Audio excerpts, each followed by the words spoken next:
This is Empty the Bench with Tom Albano. Ronnie Jr., the fact that he is a junior, and it is a junior, a son to one of the greatest players, not the greatest player of all time, is going to end up, the pressure is going to be unavoidable at some point, but there has to be that realization that he is a kid and he is going to make mistakes. Nick Morgasen. If he had won a title with the Knicks, I would say, okay, you got my attention. He won a title at MSG, then you can retire his number there. Because even Ewing, who got his number retired, never won a title with the Knicks. Yeah. So you would have to automatically elevate him there if he had won a title. Empty the Bench starts now.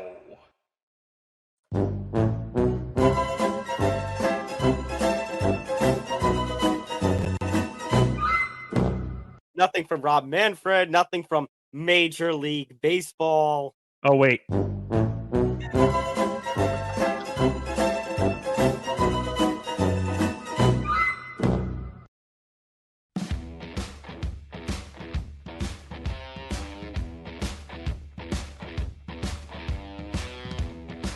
Yeah, that's how I feel right about now. I feel That's how I feel about baseball. I just mean in general. That's how I feel. This.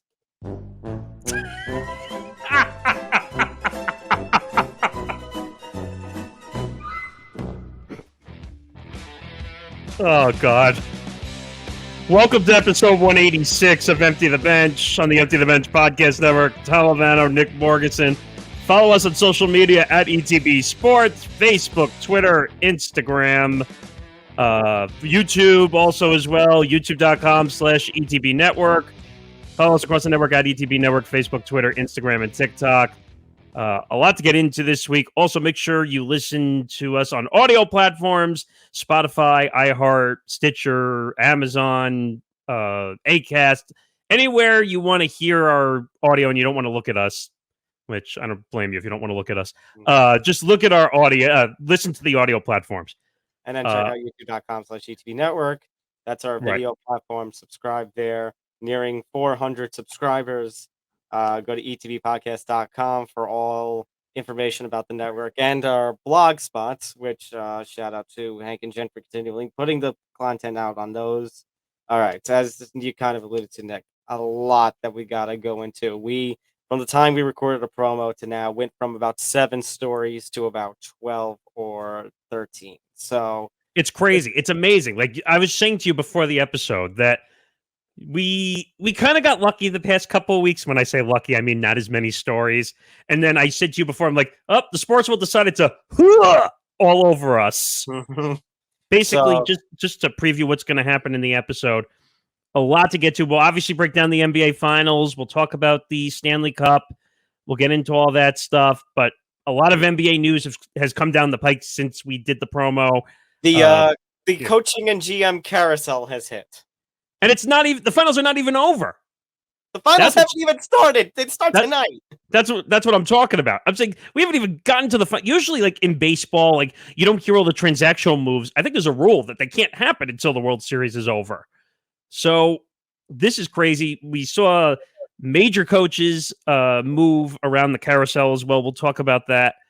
Also, Scottie Pippen decided to just annihilate Michael Jordan on Stacey King's podcast. Well, he tried to annihilate, but his comments, I just listened to them and I went, I'm going to do this anyway at the risk of getting muted. That was a load of bull. Goodbye. All right, I'm going to do the show solo from now on. So, I'm sorry. I had to do it once. I don't have any other jokes following that. But yeah, we'll get into that. Also, another story that was added to the chase as well. MLB dealing with another issue. You actually brought this to my attention from the quotes, but Diamond Sports Group, which we've talked about for what seems like months, even before the season started, they now have more issues. Another market they have now decided to give up on. So we'll get into all that. Also, DeAndre Hopkins released by the Cardinals. Not surprised, even though they had trade value. Yeah, that's going to be my one criticism. Jimmy G feeling a physical, and well, I'll just put it out there. Is this the beginning of the path to a certain, once again, TB12 comeback with I mean, Vegas this time? I mean, he's already an owner. Right. I He mean, probably have to sell his stake in the team. But you know I, what? I was just going to say that's the quickest buying to selling of an ownership stake to be back on a field. But you know what? The Commanders can't buy their own team name. We're going to discuss that later on as well. And by the way, we have some experience with this guy because we interviewed him how long ago now? 3 years. So we talked to him originally when he was patent squatting the first time. Now he's trademark squatting. Now he's trademark squatting again. And the Commanders might not even own their own name anymore. Go figure. All right. A lot to get into. We're going to start right off the bat with the NBA. We'll do a recap of the conference finals. And what a interesting conference finals it was.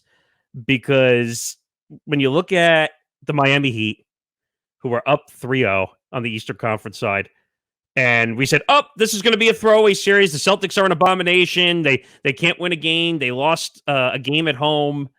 And Miami must have gotten a little too comfortable because we made it to Game 7. The two greatest words in sports, as Johnny or you have said or I have said, Game 7. And so, I mean, conference finals, they both looked like, well, obviously last week we already knew that the Nuggets were in. So it was kind of, let's say, a tale of two cities, tale of two different series. But that wasn't the original intent because we said the Nuggets up 3-0. We had the Heat up 3-0. Okay, we said, okay, it's going to end in a sweep. Maybe one series gets to a fifth game. But we said, okay, it's going to be the Nuggets and the Heat. Now, the Nuggets did their job. The Nuggets did their job. They won in LA to win that fourth game to complete the sweep.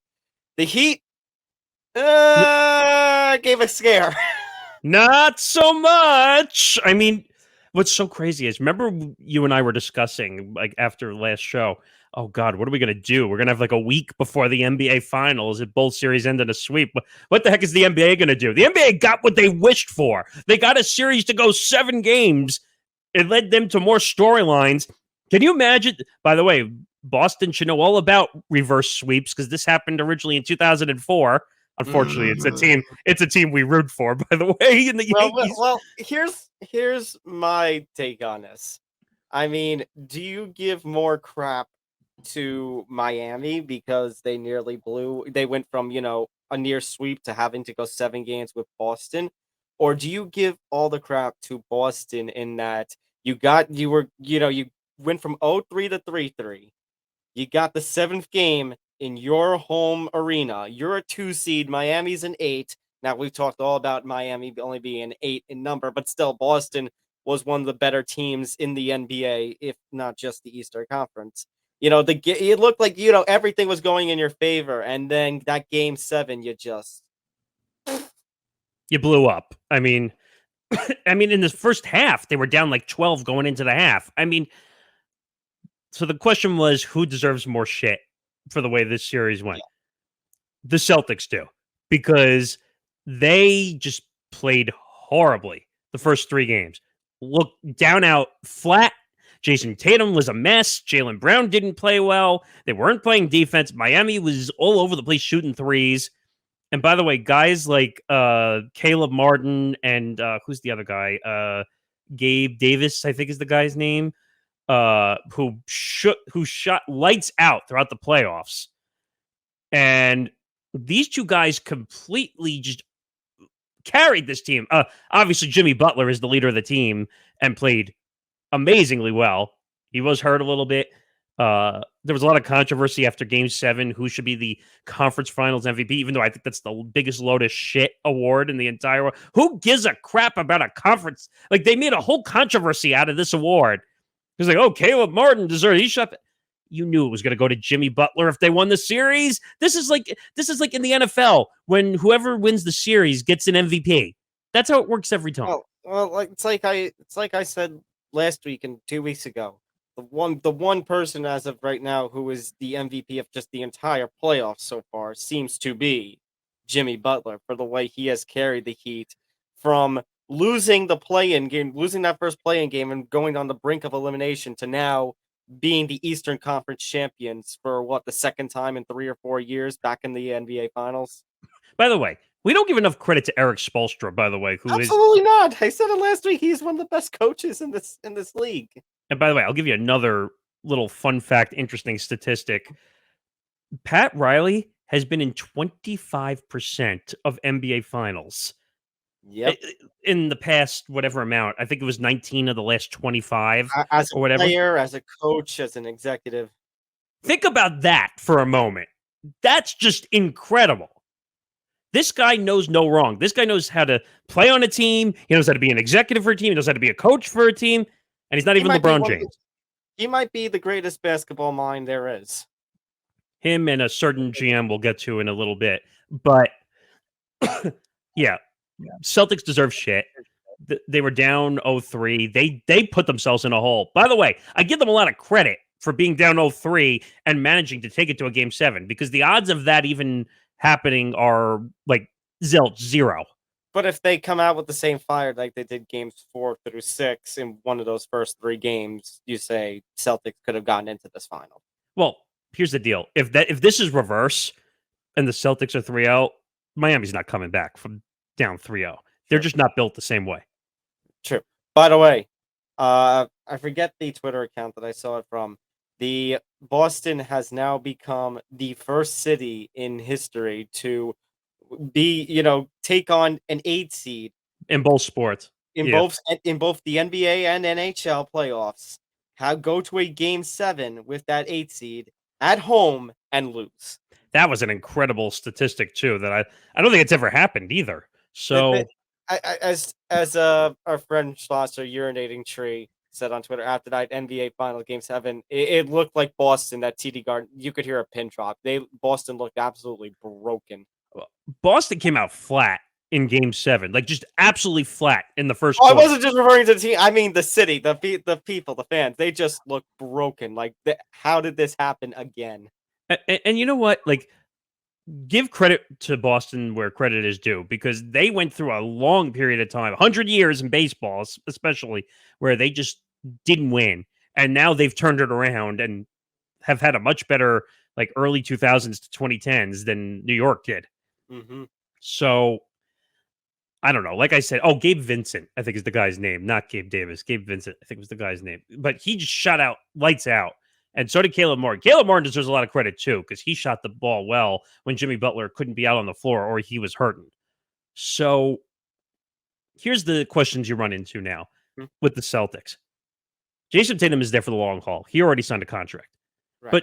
But Jaylen Brown, up for the Supermax, 5 years, $295 million.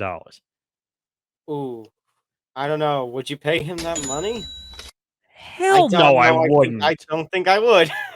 But the problem is demand, supply, demand. I mean, unfortunately, in the NBA, because I hate that they tag like being on one of the first, second, or third team, that determines whether you're eligible for a Supermax contract extension.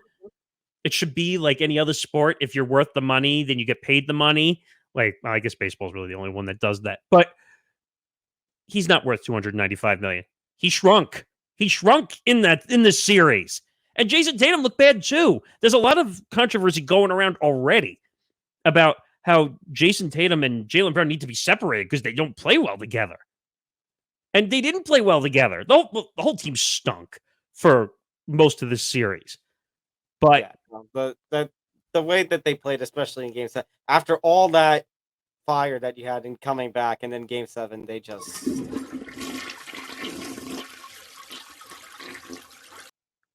I'll go one step further. Mazzulla's got to be fired. Ooh. He's got to be fired because the team just fell apart. Fell apart in the first 3 games. He thinks he's Greg Popovich. He thinks he doesn't have to talk to the media. He doesn't give anybody anything. Who are you, Joe Mazzulla? You haven't won anything at all. And you're giving an attitude to the media. I'm not divulging my game plan. I'm not doing any of this, that nonsense, and the other thing. The locker room is broken because of you as a head coach. The players have to come together and play in a chemistry way, but your coach is your leader out on the floor. And they just didn't play well. It's inexperience. Eric Spoelstra. Who are you going to take? Eric Spoelstra or Joe Mazzulla? I'm going to take Eric Spoelstra 9 times out of 10. Absolutely. Well, remember, Mazzulla is only in the position that he's been in because of a certain Ime Udoka. Which, by the way, a story came out on him yesterday that he's 3 of the assistants from Boston are going to Houston to be on his coaching staff. I mean, as crappy as that sounds, because that's absolutely disappointing. It's already disappointing enough. Houston immediately scooped up Ime Udoka as quickly as they could. We talked about that. As crappy as that kind of situation is, that kind of says something when the assistants would rather go to the disgraced coach who is now in a disgraced organization like Houston than be in Boston, who just, like we talked about, nearly pulled off something incredible. What makes no sense is, like we just said, those guys are off to Houston. Whatever. You want to be on a terrible team when Boston has the opportunity. Here's the problem. Boston is now becoming, and this is, try to follow my analogy here. Boston is becoming Philadelphia. Explain. In the point of where they're so hyped over the last 3 or 4 years, but they don't win. They don't get over the hump and win. How many years in a row have we said, well, you got to trust the process. You got to trust the process. Well, no one's trusting the process anymore. The process is broken at this point. I mean, between James Harden and Joel Embiid, who won the MVP. By the way, I think the MVP is a curse in the NBA. I do, because they win and Joel Embiid shrinks like mini-me out on the court. I mean, so did James Harden. James Harden had like one good game in that series against the Celtics and then shrunk. And now he's already rumored to be going back to Houston or Phoenix. And like you've said, and I said it too, it's a joke because he's going to places for the money, not to win. It's gonna be he's the most overrated player in the league, and that team, if he goes to Phoenix, is gonna be the most overrated team in that league. But yeah, long story short, Boston shit the bed, and they deserve all the shit because they should have. They were the favorites. They were the perennial favorites to win. If they got to the finals, they were supposed to be the 2 favorite. seed. They were the 2 seed. After the Bucks pulled off the collapse that they did, it should have been Boston's. Right, and I think if Boston made it to the finals, I think the momentum is on their side if they had made the finals. So that leads us into the actual finals itself between the Nuggets and Heat. So let me go to one of the first things that you talked about, where we going to have to wait a week. So here's my question. The fact that the Heat, they ended up obviously nearly choking away the 3-0 lead, but the fact that they have played all this time versus the Nuggets, who are going to be coming in off about a week of no action. Does that favor the Nuggets for being well rested, or does it favor more of the Heat that they've continuously played? Now, there's 2 ways to look at this. Excuse me. One is the Nuggets are well rested. That's a good thing. But at the same time, what have we heard before in any sport? Too much rest. Not too much rest. Yeah, it can be a terrible thing. Right, because you're sitting around. You can only simulate a playoff experience so much. There's no way to actually do it. Now, with Miami, it's bad because they could have finished that series in a sweep. They ended up having to, I don't know how many total days it was, but another 3 games. It was probably another, week and a half, 2 weeks that they had to pretty much worry about this series. And now they just ended on what day? The last game was Monday? You're talking about the Heat Celtics? Yeah, game 7. I can't remember. That was Memorial Day, yeah. Yeah, so Monday. So, and this series starts on, today. Tonight. And I think you're going to see some fatigue from some of these guys, Jimmy Butler included, because Jimmy Butler has had to be the heart, the soul, and the offensive juggernaut of this team. Like I said, don't get me wrong. Caleb Martin has been good. Gabe Vincent has been good. But these guys don't have NBA Finals experience. Jimmy Butler doesn't either. But the stamina and the injuries. What? But you know who does? Eric Spoelstra. Well, that's obviously going to be the big thing. Mike Malone doesn't have experience. By the way, Mike Malone doesn't get enough credit as the head coach of the Nuggets either. This guy has been unreal. It was just a matter of people were mad at them because they were a 1 seed, I think either last year or the year before, and they got Yeah. and they got upset. Like, it wasn't their time. This is their time. Jamal Murray looks great. He is finally ascending up to the star that he could be. I don't even have to talk about Jokic. He's up there again. He probably should have won the MVP, even though I was kind of against it. He probably should have won the MVP, but he is out of this world. He's like averaging a triple-double. But Nikola Jokic also does not have finals experience. You got a lot of guys coming into the series without finals experience, which That's on both sides, though. right. No, but I'm saying which is great in terms of the potential of finals that we could see. At the same time, you think about the Heat and all the momentum that they've had swinging into here, even though, like I said, they nearly choked away the 3-0 lead, and you got Spoelstra, probably one of the best coaches, if not the best coach right now with the NBA in terms of long-term experience and finals experience. 2 titles with LeBron, four appearances in the finals with LeBron in LeBron's 4 years there. The finals appearance just a couple of years ago. So this is Spoelstra's, 6th, maybe 7th time? Was he on the I think sixth time. I think it's sixth time. He wasn't on the 06 team with Shaq and Dwayne? I don't think so, but I don't know. I mean, I can look. My point being is that Eric Spoelstra, I think, Nick, as much as the Nuggets are well rested, as much as they have Jokic, that It was Riley. It was 06. It was Riley. Okay, so this is 6.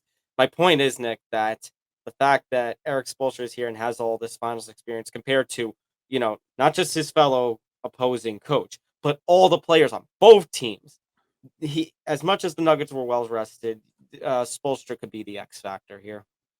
I agree with you. Obviously, coaching experience matters. Obviously, Malone has been around a lot longer than Mazzulla with the Celtics, but doesn't have the NBA Finals coaching experience that Spoelstra has. Spoelstra will always have the leg up for the most part, unless he's facing like a Popovich, or I'm trying to think who else has experience left. Most of them are up and coming head coaches at this point. I mean, Golden State's a given, but Steve Kerr, who has championships with the Bulls, won a few with Golden State. But this is a good series. I do think the Nuggets have the leg up on this series. I think the Nuggets have more offensive power than the Heat. Jamal Murray and Jokic alone can be enough offense for this team to roll. Then you have guys like Aaron Gordon, who's been a beast down in the paint and the boards. You can't have that mistake, though, from Miami's standpoint, where they lost to the Celtics in Game 6, where you're losing a rebound with 0.1. 0.1. That could have cost them the series, even though it was a tied up in the 3-3. That could have cost them the series. It could have. That can't happen. And Miami doesn't have the size that Denver has. Jokic alone can out-rebound everybody. I mean, the way I look at this series, it's going to be a long series. I think it will be a long. You're not going to see a sweep. You're not going to see. This is going to go back and forth. These two teams are some of the best home teams in the NBA. So you see this one going 6 or 7 then? Yeah. I see this. I see the Nuggets winning in 6. I'm going to agree with you. I'm going to say the Nuggets in 6. I think maybe the tie, as much as I just said Spoelstra would be the X factor here, I think ultimately what it comes down to with the Heat is, can they take one of those first 2 games in Denver? They can take one of those first 2 games in Denver, then you're looking at a series that is very winnable for the Heat. If they go down 2-0, even if they manage to win a game in Miami in games 3 or 4, if they go down 2-0, lose both initial games in Denver, this one's Denver's in the bag. I mean, I think Denver has the extra game, right? In the series, I think. Denver would have 1, 2, 5, and 7. Okay. So my gut is telling me that they'll win. I think they're going to split, at least. You're not going to see one team win both games. That's my gut. I don't know, but I think Denver will win game 1. And then I think what'll happen is Miami's going to wake up and say, oh shit, we can't go down 0-2. And then it becomes a series after that, once they split in Denver. So I do think Denver will steal a game in Miami at some point in this series. I don't know which game it'll be, but they're each going to steal a game on each other's court. I think that's what's going to happen. Well, But obviously, if we're going Nuggets in 6, then they would have to steal. That would be Game 6 would be in Miami, so they would have to steal that one. They would have to. I would say Miami would have to steal Game 5 because I'm going to be pretty honest. I could very well see Denver going up 2-0, Miami winning Game 3, and then it's like the back and forth with Denver winning Game 6. well, I'll tell you right now, if Denver wins both Game 1 and 2, I think it's going to be a short series.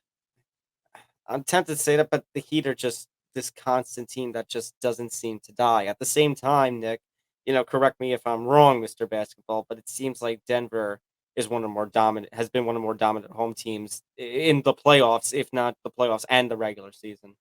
Probably one of the more historic home teams in all of the NBA. Their fans are top of the game. Also, you have to remember the altitude stuff. That's a factor. I know people are going to say, well, wait a minute. Yeah, it is a factor. If you're not used to playing in high altitude, especially because they're going to be going back and forth in this series, altitude will be a factor. People don't realize it. But I think alone, just the height of Denver, like I said, Jokic and Aaron Gordon alone. They tower over everybody on Miami. Right. Who do you have on Miami? You don't. You don't have someone like that. So the rebound category alone is going to go to Denver. So if they're gonna crash the boards, and you're going to see offensive rebounds galore from Denver, and that's going to lose Miami games. So if they lose the first 2 games, I think that series goes 5 games. If they lose 2, Miami will win at least 1. But if they lose both at home, then on the road, then it's over. All right. Let's get out of the on-the-court stuff. Let's talk about a lot of off-the-court stuff. Obviously, we have a carousel that we got to get to. But first, I think a story that's really been taking over the Twitter sphere because it involves a specific Twitter account. So, veteran referee Eric Lewis is under investigation by the league following several claims and reports of, accusations, if you want to use that word, of him running a burner account. Yeah, this is not the first time we've heard this before. If you remember Michael Colangelo, who was for the 76ers, I think he was the GM, or he might have been the president of the Sixers. He ran a burner account and got caught. I think he also ran USA Basketball, if I'm not mistaken. And that was a whole big ordeal. And they had to go redo their rules for what's allowed on social media. Then this comes out. It's not just a referee on the side. Like that I would have let go. If it was a referee on the side that had nothing to do with the NBA finals or excuse me, the conference finals, I would have said, all right. It would have been a headline, but no one would have cared. This guy was in the Heat Celtics series refereeing the games. Are you kidding me, Adam Silver? So the account's name, by the way, which is now deleted, so don't go looking for it. Well, everyone screenshots everything now. Yeah, I have a video of it. Just so the account name was at Cutcliffe Blair, and the name that was used was Blair Cutcliffe, obviously. And you go through, he was only following 5 accounts, 0 followers. Here's joined in November of 2015. Really? Yeah. I didn't see that when I was looking at it. And you look at all the replies, in the tweets and replies section, and the Blair Cutcliffe account is basically, so I'm just going to scroll through what I see in the video. So one of them is an NBA referee's account saying, "Oh, Nuggets at Lakers game 4 tonight," and it mentions that. That I heard. I heard that it was basically retweeting a bunch of referee stuff and NBA stuff, which is again rules. But there are insults like Lakers being swept, but no Eric Lewis from one Twitter account, and Cutcliffe responds, "Don't think he was ever the problem." And another account, "I think it's hilarious Eric Lewis got exposed as a Celtics fan, and now he's getting 0 assignments." That account responds, "Yeah, he worked game 1 Denver, LA, shrug emoji." So every time Eric Lewis is mentioned in a tweet, this account seemed to be going on the defense of him, which, as the kids would say, is pretty sus. It's more than sus. It's just, what are you doing? You're in the series refereeing these games, which are important. and you're on a burner account. I like what Eric Lewis is. It's you moron. I wonder, Nick. I wonder if Eric Lewis wakes up in the morning and looks at himself in the mirror and gives himself his reflection, a big kiss. Well, or he's like, you know what? Good job. I did good today. I mean, this is the NBA in a nutshell. Get the banner ready because that's what this is at this point. Oh, is it what I think it is? Yes. The fact that we haven't heard anything about what would happen now with Eric Lewis, you're saying that no response from the NBA is an Adam Silver slip-up.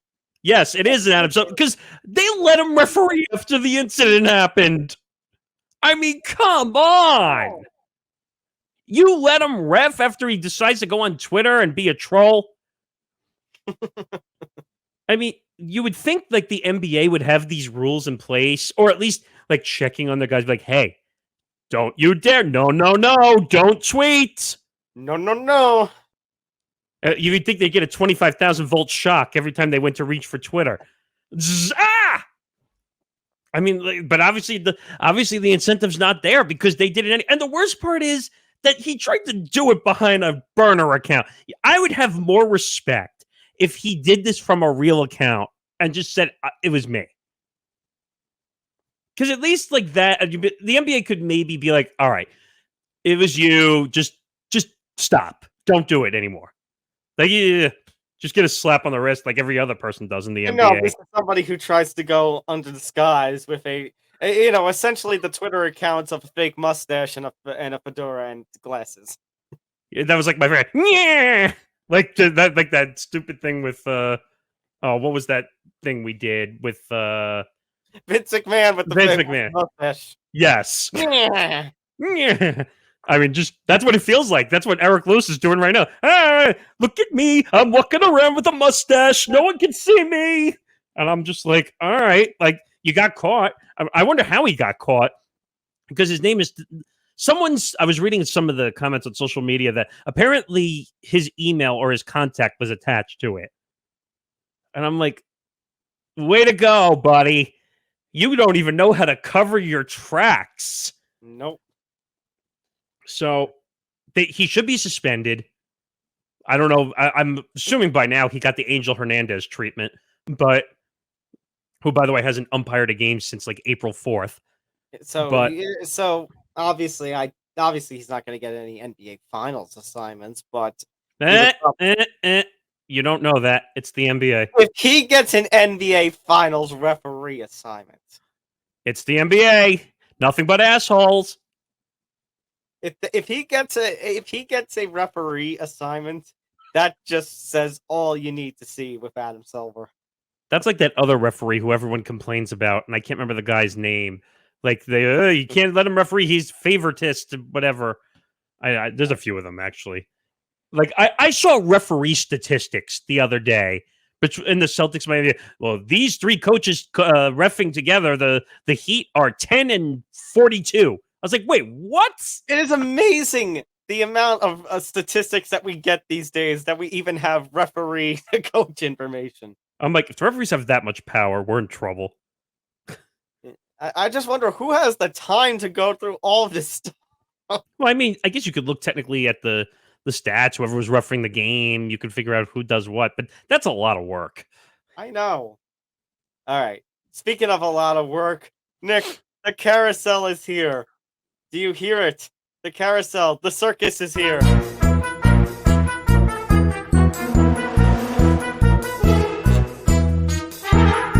Just because.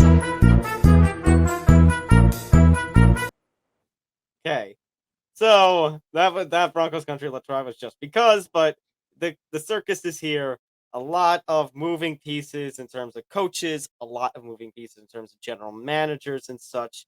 And I think, Nick, we need to begin with probably some of the biggest news. Let's start with the general managers, and then we'll make our way to the coaching carousel. I think, Nick, the biggest one, obviously we have one of our own in terms of the local, but I think that is even trumped by Bob Myers, who has served as the Warriors president and GM all this time that they have been dominating the NBA.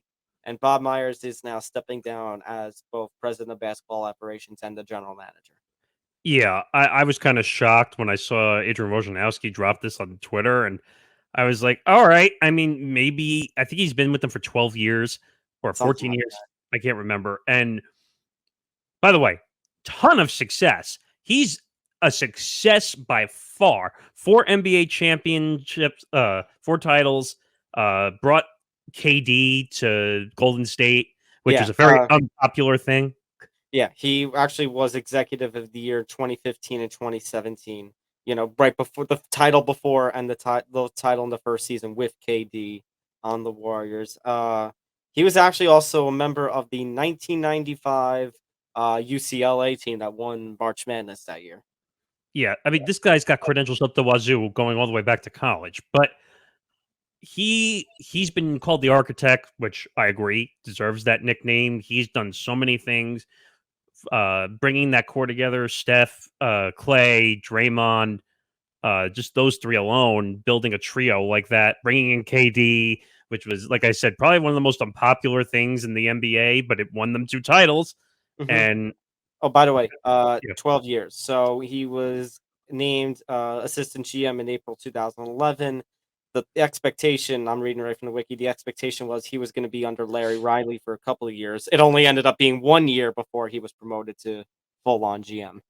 Yeah, I mean, this guy like oozes experience and knowledge, and it proved. They won titles. Bringing in Steve Kerr to be the head coach, another one that worked out amazingly well. By the way, no one knows what he's actually doing. He said to Woj, "It's time," and I'm like, first of all, this guy could go anywhere he wants. He will be the most coveted GM president out there. Any team. He basically has 31 other spots he could go to if he really wanted to go anywhere. Part of the thing I was reading also is that with all the cap issues that Golden State is going to have, the luxury tax issues that are coming up, Draymond and Clay are up and they want massive contract extensions. He's probably getting out at the right time, if I had to be honest. That was going to be my question as to what the heck is even next for Golden State, because that's the one thing that I've constantly heard about, the cap issues and what you do with your big stars with all their contracts coming up. I mean, the title that they won, by the way, was luck. And people are going to say, "Whoa, it was luck. They were not supposed to win last year." I was going to say, you mean last year. Like that was complete, like, shot in the dark.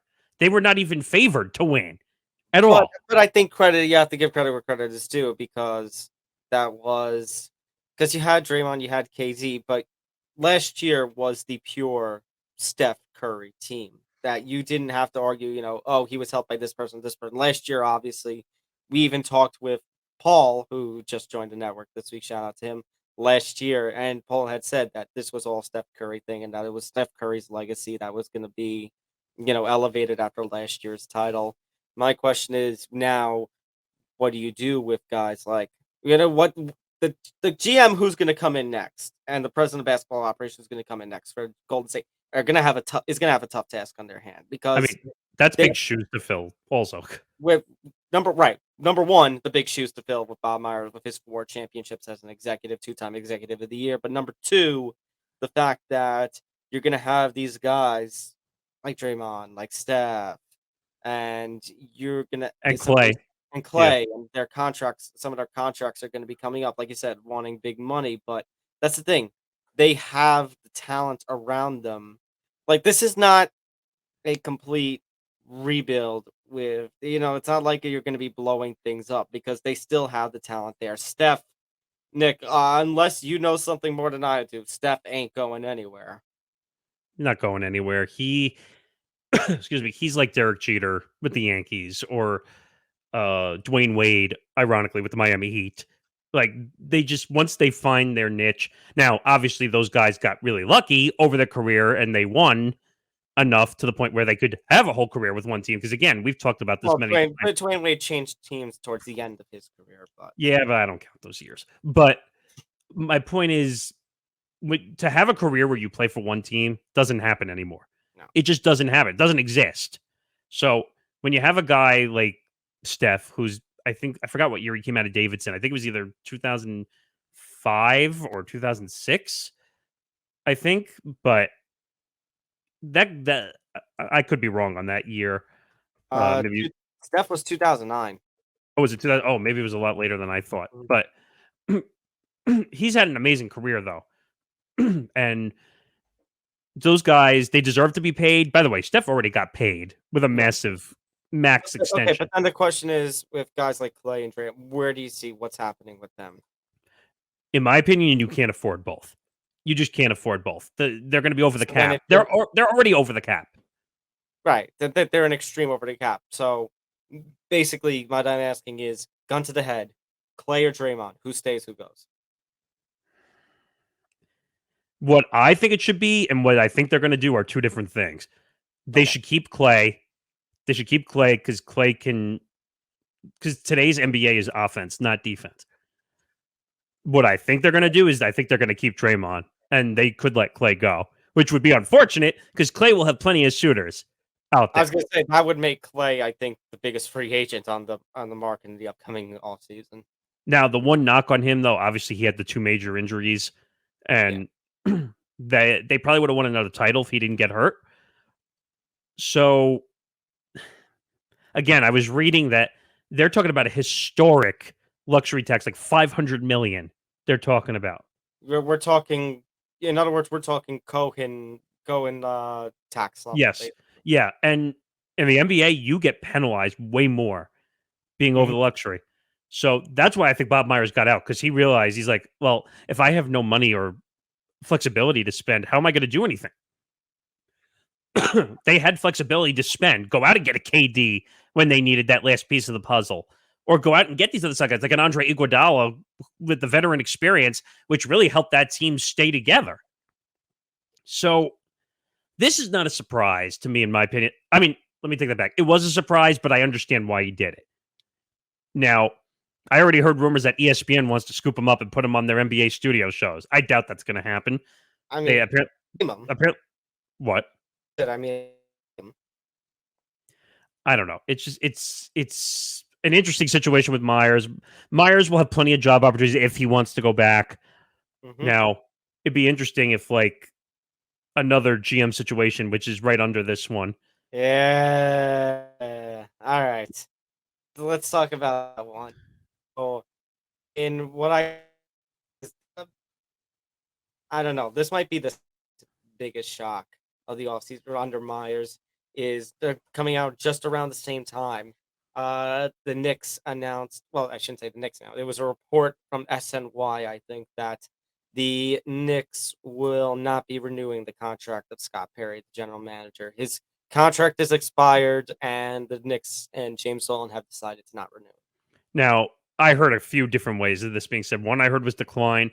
One I heard is the famous term of mutually parting ways. Now, here's my question. Everything revolves around the reason why. Because was there's a couple that was this a money thing? Did Perry want more money after success, or is this Nick? Is this James Dolan doing what is actually happening right now with the hockey team, with the Rangers, in that, okay, now that we made it to the second round, we beat everybody. So it's like, okay, now we need the big name GM. We need the big name stars. It's time to go for it. Well, I never understood why Scott Perry was the GM choice originally. I think he was out of the Cavaliers organization. They grabbed all right, we'll get a cheap GM. I said I was not a fan of Scott Perry originally coming in, but there's no taking away what has happened these last two seasons in New York. These last two seasons in New York have been absolutely unbelievable. So that's what makes me scratch my head of like, okay, why are we making this change now? Well, what doesn't add up, though, is, first of all, Scott Perry was always going to be up, considering what the mess of a GM situation they made with Phil Jackson before that. So that Scott Perry was always going to be a step up, regardless, even if he was 500. Yes, I understand that, but he wasn't 500. It was a playoff appearance the year before. No, I'm not disagreeing with that. I'm not disagreeing with that. I'm just saying, like, even like say he was 500, it was always going to be a step up because Phil Jackson messed up this team. So yes, he made the second round, got a victory first round, made it to second round, was somewhat competitive with Miami, but we all knew they were not going to beat Miami. He deserved to be there. I don't know what James Dolan is doing. We need, you know what? We need a banner for James Dolan because, like, James Dolan is now like taking his power and his job to new sites. Hold on. And Got this. Typical James Dolan. Typical JD in the straight shots. Oh no. Hey, you know what? He probably will like this now because you promoted his crappy band. Yes. Can they James perform? Dolan. Wait a minute. James Dolan, you can ban me from Madison Square Garden. I don't care. I don't go there anyway. Can JD and the Straight Shots perform a new theme song for us? No. I don't care. Even if you did it for free, I wouldn't want it from James Dolan. Yeah, but just questions. I think at this point, as of the time we're recording this, which is the Wednesday night of the 31st, that I just have questions upon questions as to what the heck is going on here. Oh, well, it's James Dolan asserting his power, probably, even though he'll come out to the media and say, I didn't do it. I stepped back. Don't blame me.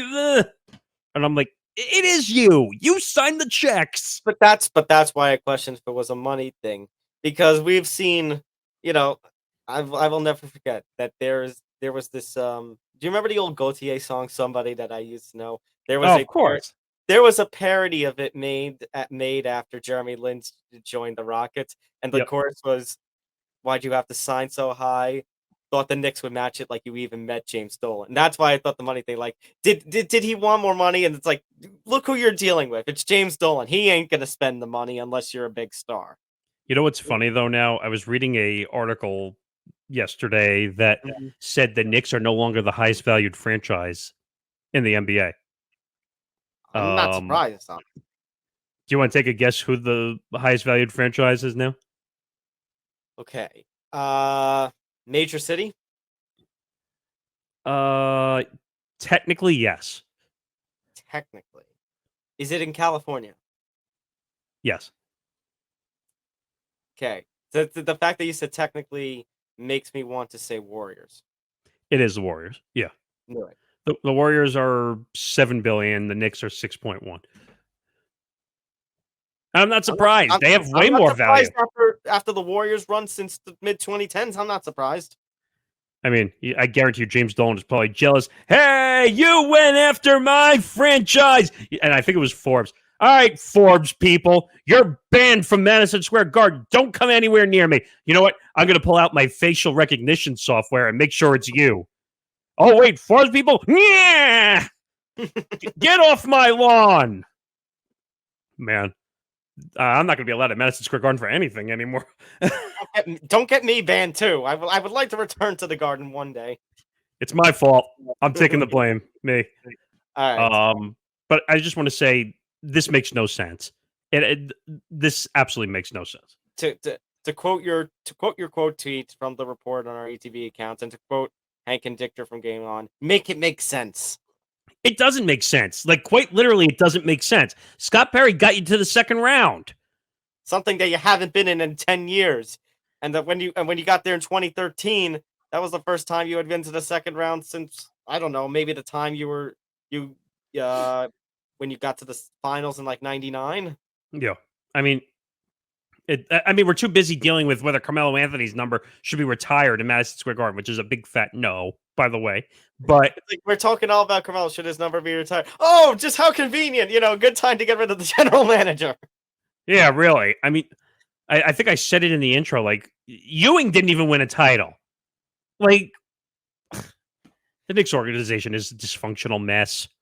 But so is the Brooklyn Nets. New York basketball is a dysfunctional mess. And just when New York basketball was looking so good, the fact that the Knicks made it to the second round, the fact that the Nets made it to the playoffs without KD and Kyrie, meanwhile the Mavericks missed out, like, all that was looking up. And then and this report about Scott Perry is just crashed right back to reality. I mean, what do you expect? The Knicks are not allowed to have nice things. Don't you remember? Like, once they get nice things, they destroy them. The one point I wanted to make, because the reason I made that transition out of Bob Myers into the Knicks, imagine if like the rumor and speculation starts that Bob Myers should be the next GM of the Knicks. Oh my God. The problem is, I don't think Bob Myers would want that headache. I don't know if he would. Can you imagine, if he wait a minute, he might be the ticket to all the big names coming back to New York. Nick, if Bob Myers is going to be the next general manager of the Knicks, all I'm going to say is, oh my God! You're right, because I don't think it would ever happen. But it's fun to play armchair general manager. Armchair commissioner. Hey, we're armchair commissioners, and we're doing a better job than Adam Silver is. Oh, that's not hard. Just stand up there and make sure you just say, "Don't do this," or actually, better yet, as long as you give a 10 or 15 game suspension, you're better than Adam Silver. So, depending on what happens, Adam Silver or Bob Myers could end up at the Guangdong Tigers. Ni hao! Ni hao! Ni hao! By the way, if we have sound of the year, like if we just pick our favorite sounds of the year, it's going to be that one. But you're right. All right, let's talk about the coaches now. So, this one, I don't think is much of a surprise in that we knew Nick Nurse was going to get hired somewhere. Maybe it's a little surprising that it's Philadelphia. Yeah, this one was.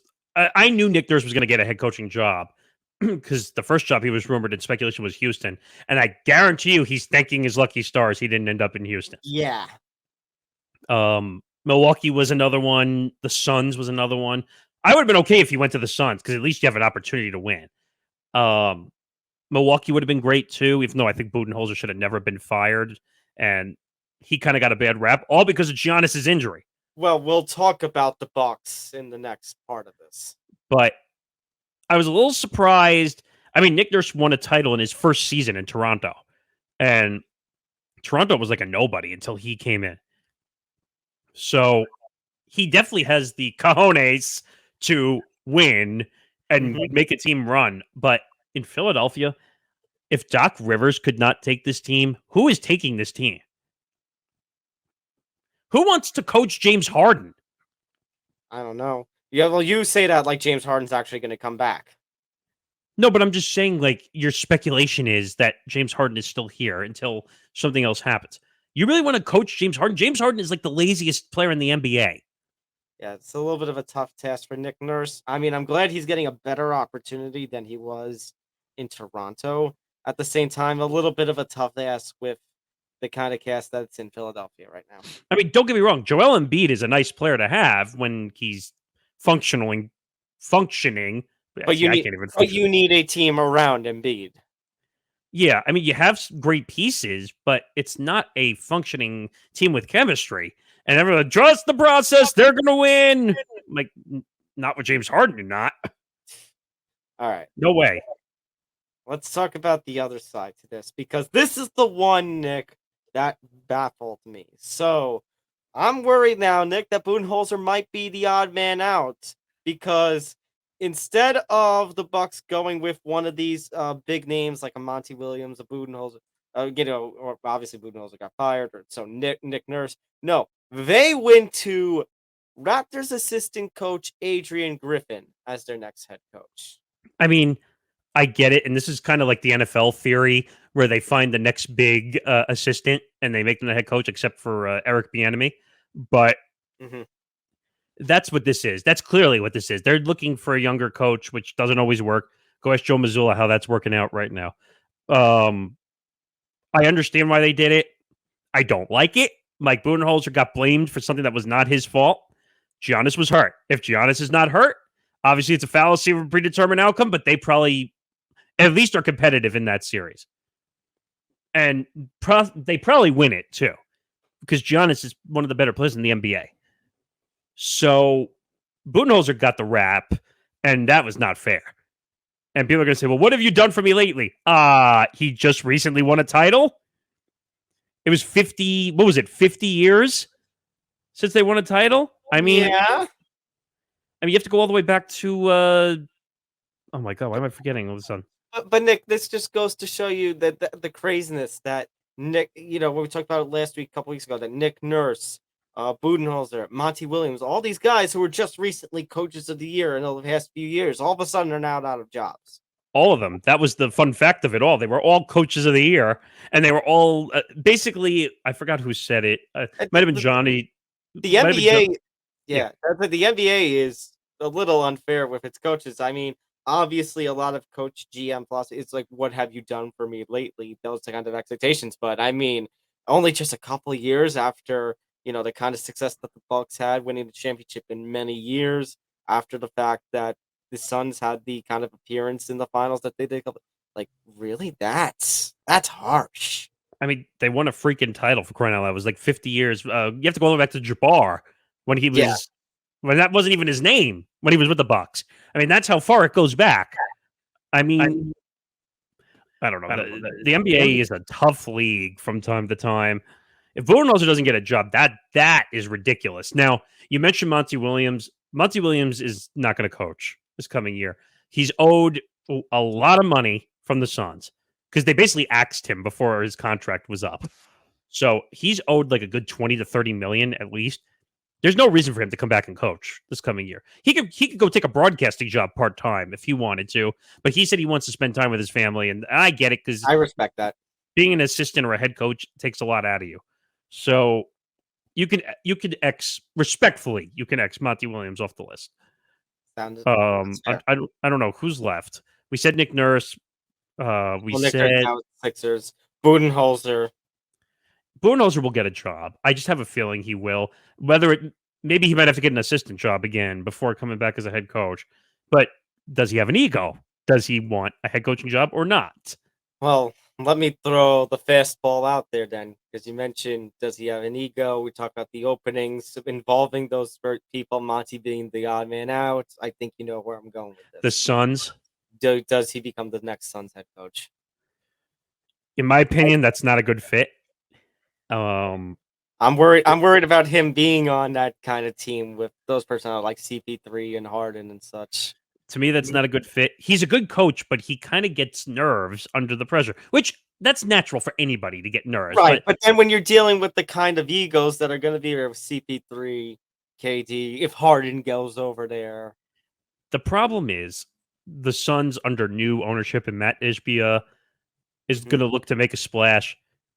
The rumor I heard, which I hope it doesn't happen, is Doc Rivers could get an interview over there. Oh, and I kind of hope that doesn't happen because I think that will destroy his reputation even more if he ends up with the Suns.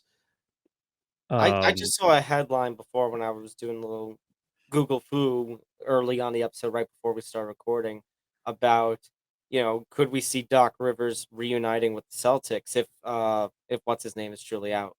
Oh, Missoula? No, I think he's done with the Celtics organization. I think he got axed for no reason from the Celtics organization. Now, obviously, the way that I mean, even Danny Ainge is not there anymore. He's with Utah. I mean, yeah. By the way, probably the smartest GM, one of the smarter GMs besides Bob Myers in the NBA, who set up everything in Boston and helped the Big Three. And he was the original, one of the original creators of the Big Three, along with Miami. But I don't know. This is like a reverse carousel where you just see names like ending up in different cities. Or my favorite would be like if one took this job and the other one, and then they have to play each other from opposite benches. They basically do that swapping wives or husbands, trading places, except it's head coaches. Right. I mean, the head coaching carousel in the NBA is a lot different because like they try to hold on to these guys, but they're quicker to fire in the NBA than in most leagues. That makes no sense. Hi guys. So this is a weird transition here. So when we originally recorded this, Monty Williams was not signed. And then literally about 5 to 10 minutes after we stopped recording, we were doing little network stuff. We see a Woj bomb, which it was actually first reported by Shams, but then confirmed by Woj about 40 minutes afterwards. That right after we stopped recording, Monty Williams has signed, and in fact has made a major signing, the new largest deal for a head coach in the history of the National Basketball Association. 6 years, $72 million. to become the new head coach of the Detroit Pistons. Now, there is an add-on to this. Depending on team options and incentives, this could turn into an 8-year, $100 million deal. What the f? Yeah, WTF, and then... I'm confused. Like, I originally in the episode, I say he's probably going to sit out for the year. He has like $20 or $30 million coming to him. Yeah, that aged like milk very quickly. I was like, oh wait, I went to check the milk carton. I go, oh, that milk tastes horrible. That went bad so quick. So you said that this episode was basically the sports gods vomiting all the news on us. That's what I get for making that statement. I go, hey, stay quiet up there. Oh, enough news. But this is insane. Tell everybody what my reaction was to when I saw that drop. You just let out a big what? Oh, I was like, what the fuck is going on here? And I'm like, he's got money coming to him. It's not like this is the Pistons making a statement. By far, this is them making a statement because they've been embarrassed and a laughingstock since like 2004. I think that was the last time they won. So this is insane. Largest deal for a coach in NBA history. The Pistons organization is, I don't even know who's their star right now. Whoever they drafted, like second or third overall last year, but just reading this and this, like, I mean, you got Cade Cunningham. So you got Cade Cunningham, Jalen Duren, James Wiseman. I mean, that was Marvin the trade. Bagley. That's the trade they made with the Warriors, Right? Yeah. Marvin Bagley. I think don't they have a? I don't know if it's a top pick, but don't they have a high pick in this? Yeah, because they're a shitty team. So, yeah, this threw us for a loop. 5. 5. Okay. So, again, this is very shocking. That's why usually we let breaking news go. And we'll talk about it next week, but this kind of screwed over our episode. We needed to interlude here into the whole transition. So we understand that what we were just talking about with Monty Williams before, that we look like idiots. Where it's not. This is an editing thing. The news, we saw it literally after we had stopped recording. So this is us saying, hey, we understand what's happened here and giving you our reaction. In which case, this is our almost immediate reaction, which is shock. Yeah, like I said, I'm going to keep saying it because whoa, 6 years, $72 million. And with the Pistons. First of all, who's Monty Williams? And I know that's kind of mean, but Monty Williams, he was a good coach. I wouldn't say he's star quality, worth $12 million a year, and possibly 8 years, $100 million. First of all, have you ever heard of a coach getting incentives built in on their contract? Well, here's the thing. We talk about how the Pistons are a rebuilding franchise. This is the Pistons basically guaranteeing that the rebuild is not going to last much longer and they're going to be a contending team, which I don't know if I necessarily buy. Monty Williams or not. I mean, it's the Pistons. I think that number's right. Let's see. Last time the Pistons 2004 upset of the Lakers. Yeah, I think I said 2004. Right. That was the Chauncey Billups, Ben Wallace, Rasheed Wallace, the glory days of the Pistons. I mean, I get it. I know why they're doing it, but you're sinking a player's contract into a coach. Is what you're doing. So now they need to go out and get a big name. They need to go do something. Because now you sunk all this money into a coach. Who are you? That means you're in the limbo. Now you're going to spend. This is Steve Cohen spending time for the Pistons. And here we are talking about the Golden State Warriors after Bob Myers steps down and all that they got to go through. And now you got this going on with Detroit. I'm just I'm shocked. Most things don't shock me. And I have no words. It's just okay. You want to waste all that money on a coach, you can. I guarantee you some of the big names don't make $12 million a year. Why not? So that's it. Just wanted to clarify in here that we understand what has happened and giving you our immediate reactions to what has happened. So back to your normally scheduled original recording of our episode. We're going to close out the NBA with quite the bizarre kind of story. Now, if you watched the premiere episode of 3&D with Paul Lombardi this past Monday night, you heard about this story. You might have even heard it on the actual podcast itself he appeared on. So Scottie Pippen appeared on a podcast, and despite the fact that he played with Michael Jordan, won those championships with Michael Jordan in the 90s alongside Dennis Rodman, Steve Kerr, and all of them, Scottie Pippen says he believes that LeBron James is the GOAT. Now, maybe you hear that and you think, okay, well, obviously we have the MJ LeBron debates. We've even said it on the show, Nick, that maybe sometimes that debate's kind of unfair because those two played in two different eras of the NBA. But then he takes it a step further. And he actually speaks out of his mouth, out of his voice, that he claims that Michael Jordan was a horrible player before Scottie Pippen, joined the Bulls. All right, wait a minute. Hold your ears on this one because I'm about to do this. Hold your ears on this one.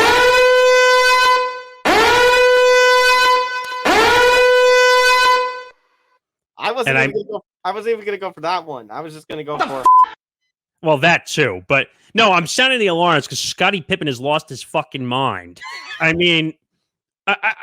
Scottie, first of all, if you don't have Michael Jordan, you don't win shit. You don't win shit. You win zero. So hey, Scottie, if you don't have Michael Jordan, you're a B- B+ player that's sitting on the side, didn't get opportunities with ESPN and ABC, didn't have opportunities to go on podcasts to talk about your career.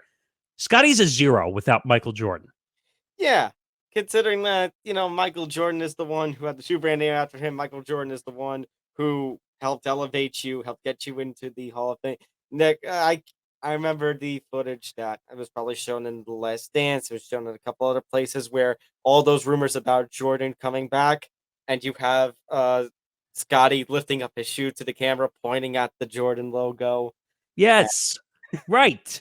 They were lit up, but they were like, Scottie Pippen was the right-hand man. And now, regardless of what you think with Michael Jordan, who you pick in the MJ LeBron debate, you're going to look at your right-hand man and, at the person you were the sidekick to and just go, screw him. What did he ever do for me? He won you 6 championships. That's what he did for you. Yeah, really. I mean, Scottie is out of his mind. I think he needs to go into a mental hospital because he's lost his brain. I mean... It's unbelievable to me. First of all, for Scottie to say LeBron is the GOAT when you played, in my opinion, you played with the GOAT, the number one player of all time. That takes balls. Okay? I mean, I think there's something else personal going on, if catching my drift on another story between the Jordans and the Pippins, if you know what I mean. See something. Sorry. I just want to see something. So... He played a couple of times with a couple of teams in 2008, but the last time he was in the NBA was 2004. So he barely played in the LeBron era too. So it goes back to that comparison. Like, you didn't really play in the kind of era of basketball that LeBron was basically brought up in, and in today's NBA, I don't know how you can. I mean, everyone has an opinion. Maybe he rates what basketball is today different from when he played, but it's like. Okay, so now wait a minute. So now we're making the excuses of generations of basketball, which is what we do all the time. Well, I'm saying I don't know if Scottie Pippen has the place to be that kind of person. Now, if he were still alive today, unfortunate that he passed in 2020, I think the person who would have a really good opinion, I would want to hear his mind and take on Kobe, who played in both the Jordan era, very early, as Jordan was going out, but in that 90s style era of basketball and the LeBron 2000s era of basketball. Oh, yeah, he's the perfect middleman because he played with both guys. I mean, it's unfortunate that he passed away in 2020. Right. But this whole thing, and Paul said it great on 3&D. Go check out episode 1 up on our YouTube channel. He broke it down basically saying, one, this was comical. that Scottie would go on a podcast and basically tear down Michael Jordan. And a lot of people were saying afterwards, because I put that clip up on our TikTok page, and people were saying, well, you have to listen to the rest of the podcast because then he praised. I don't care. What do you mean? So who cares you praised him afterwards? You made the comments sounded, there's always a little truth in everything. Even if he was joking, there's always a little truth in everything you say. And there's no way, and everyone's going to say, well, the reason LeBron is in the debate is because he's the all-time points leader. First of all, it's a lot easier to score in today's NBA than it was back in the Jordan NBA, as I call it. Because defense was a lot different back in the 80s, the 90s than it is now. You tap somebody on the back, they're going to call a foul. Back in the day, you could have been kicked and tripped and punched. They wouldn't call fouls. That's why I think the 80s, 90s defense I respect more than today's defense, because they don't even play defense. This is just dumb. And Scottie Pippen needs to wake up, because if he doesn't stop this, then his reputation is going to be destroyed for good.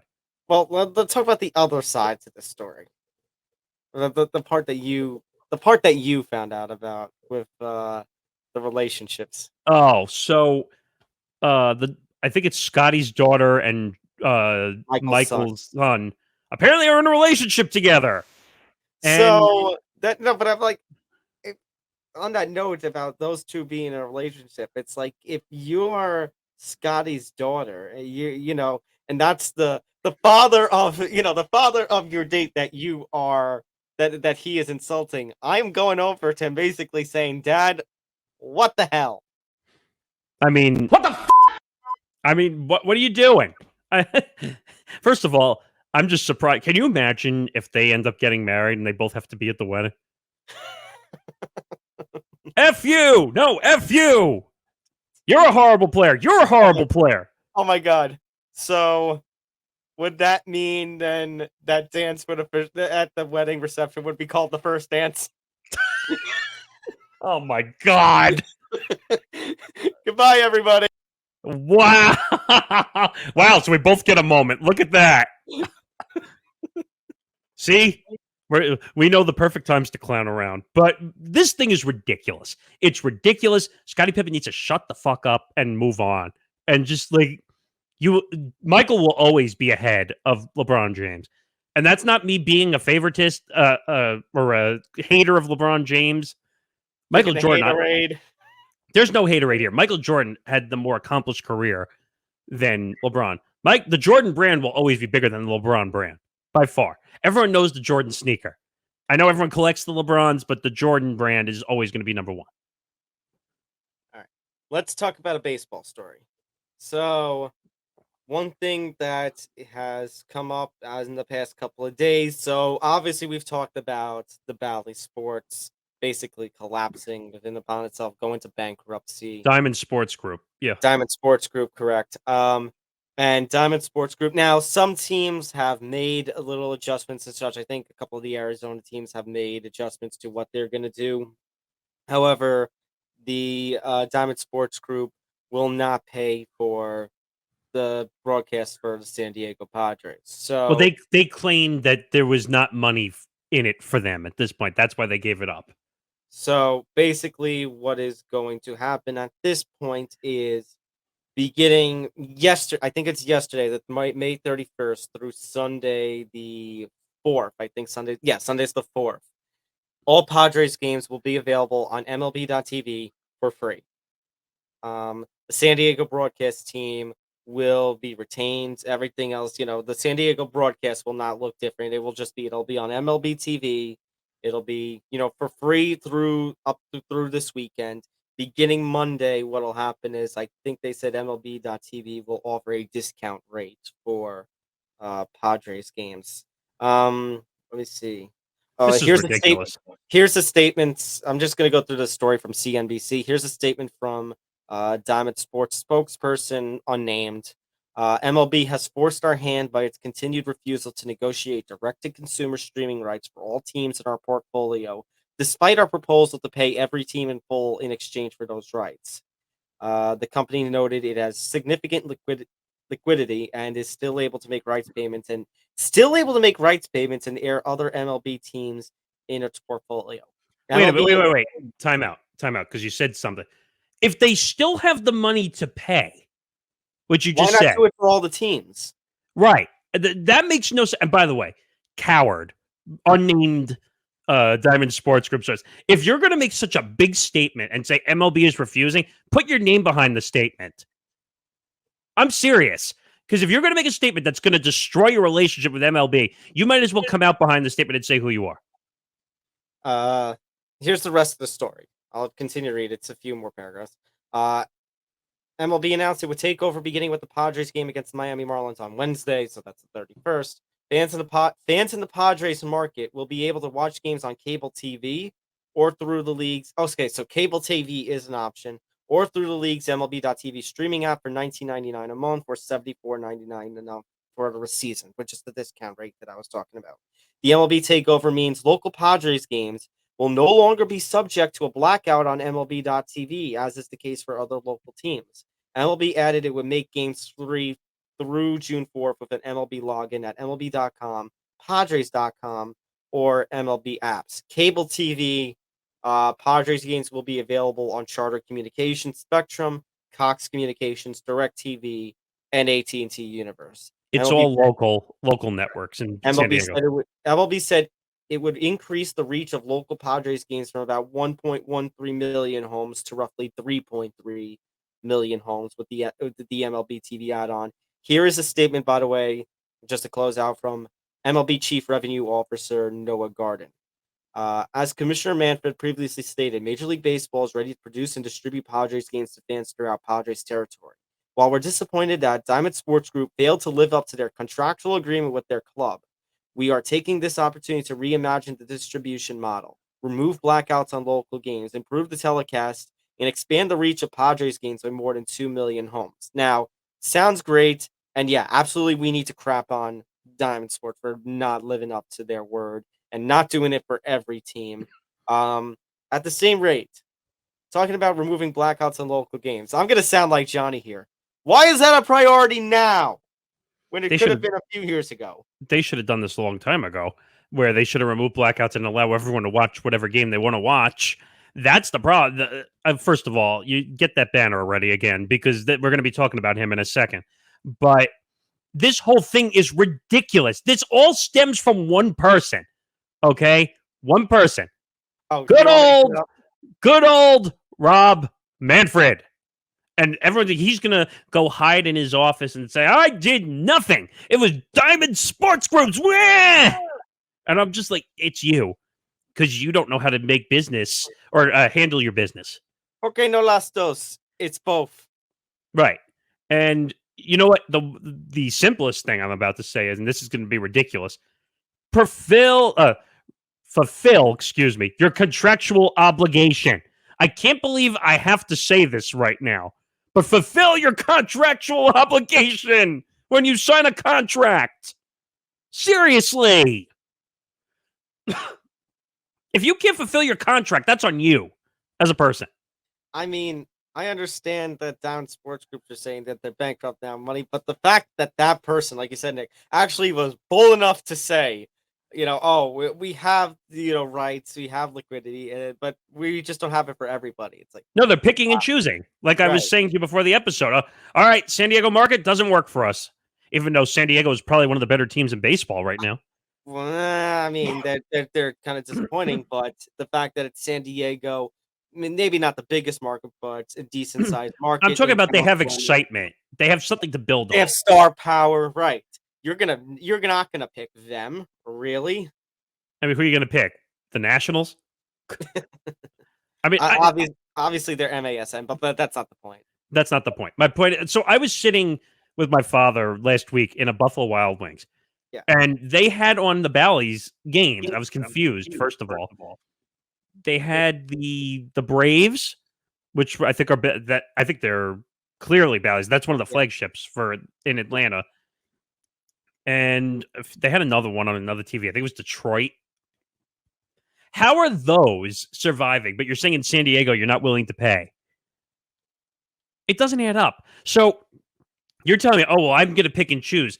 Does that mean they're going to pick? I don't know. Can we look up and see which MLB teams are part of Bally's? Because this will be the fun game to play. Oh, because the MLB teams. Hang on. Because I know Atlanta's one. I know Detroit's another one. I think the Angels We've are another gone one. over this before. Okay, here are the MLB teams. Arizona Diamondbacks, Detroit Tigers, Miami Marlins, Cleveland Guardians, Kansas City Royals, St. Louis Cardinals, Minnesota Twins, Cincinnati Reds, the Braves, the Rangers, the Rays, and the Brewers. I think the Angels are two, but they have two different agreements. I think 14 teams are considered Bally's teams out of the 30, from what I understood. Yes. So 1, 2, 3. Let me add up. 1, 2, 3, 4, 5, 6, 7, 8, 9, 10, 11, 12. All right, I count 13, but it's a little less than half. Right, but that's a significant number, by the way. Though 13 or 14 is a lot, and now with Diamond Sports Group, which is under Bally's, is basically shit in the bed, and they can't pay. What is MLB going to do? And I was reading in the New York Times story that basically they have already been preparing for this. They've been doing their own graphics. They've been doing all this stuff. They're retaining the radio side and the TV side. Right. Well, some of the graphics and the takeovers, we should know them. Would this kind of say that they're kind of experienced it when they took over a lot of the broadcasts during the COVID seasons? Well, yeah, I think Oakland comes to mind as one of them. Also, I think they were having issues because remember were they the one that went away from TV or they just went to like a radio streaming platform only. Well, Oakland's got a lot of issues, but. I was reading that they have a Fox Sports executive who's also former Fox Sports executive that's helping them prepare for this situation. So obviously they were prepared for a change, but they're still not doing the right thing. San Diego fans are going to get fucked, and it's not fair. Well, they're saying that MLB's claim is it's going to make it available for more homes because you're going to have the people who already watch on cable and not through the Diamond Sports Group channel plus the MLB.TV. Here's the problem. Local shit's got to go away. And it's going to happen in the next 4 to 5 years. It's not going to exist. MLB, NBA, and NHL. Well, NFL doesn't really operate on a local basis, really, technically, but Okay, so let me put it this way. That's the thing you got to hope is that MLB, NBA, and NHL go the direction of where the NFL is going. Where if there is any sort of blackout, it's only in the way of like something like ESPN Plus or Sunday Ticket, where you can't watch your local. You have to for your local team. You have to go to the local channel. But right, that's what I'm talking about. Yeah, but everything else you can watch on, in the NFL's case, the Sunday Ticket or something like that. Everything needs to be treated as national basis. They need to stop this nonsense of RSNs. RSNs are dead. We've talked about this like last year or during COVID. We talked about how RSNs are dead. I mean, I respect and do like the RSNs, but fandom is not like it's not the 1970s anymore where you're restricted to one market, one or two, or in the case of say New York or Los Angeles, one or two teams. You've got, and people these days, especially with more media than those 60s, 70s days, fandom is widespread. Right. Case in point, you guys know my father. My father is a Minnesota Vikings fan, even though he lives here in New York. That was when they originally started the out of market. So like when MLB extra innings started, I used to have the channels, by the way, the 400 channels or the MLB extra innings, the NBA TV. Yeah, I had MLB where basically I would just turn the channels on. I could watch any game. That died because people didn't need it anymore. Like now that you have a streaming device, you really don't need that. I mean, what all these sports and MLB needs to realize it too. Now that you're putting games on Amazon for the Yankees and a few other teams, or Apple TV, or unfortunately Peacock, unfortunately, you really don't need local RSN treatment anymore because you can watch any game from anywhere. You could be a New York fan in San Diego. It doesn't matter. Or you get people who are retransplanting themselves, like they were a Yankee fan, but they live in San Diego. Just use your device. You can watch a game. We have somebody, Johnny. He's a Yankee fan, born here in New York, but he lives in South Carolina. That's a good point. Right. And he gets frustrated sometimes during the NFL season because you can't watch some of the games. Or MLB too.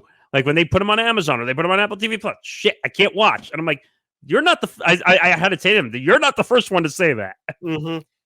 Johnny, well, you could get the live feed of the Yankee game. You just have to listen to good old John Sterling. Well,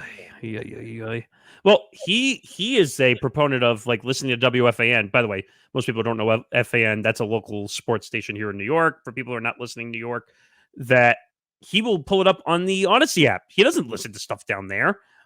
A lot of people do that, or they're getting serious now, or I don't really listen to local sports talk anymore. I listen to Sirius. I listen to the national channels. I could give two shits about local stuff anymore. I mean, I do care about the local more than anything else, but that's because I'm thinking of my fandom. Right. And that makes sense. If you want to listen to a game, I'll listen to FAM when I'm in the car. But like for the most part, I want sports talk. I'm going to listen to Mad Dog on Sirius XM, or I'm going to listen to ESPN Radio nationally, or the local, I don't know what you want. The local affiliations have died. It doesn't work anymore. And unfortunately, like you would listen to your local radio guy that's been on the air for 15, 20 years. Everything is now streamable. You don't need a local person anymore.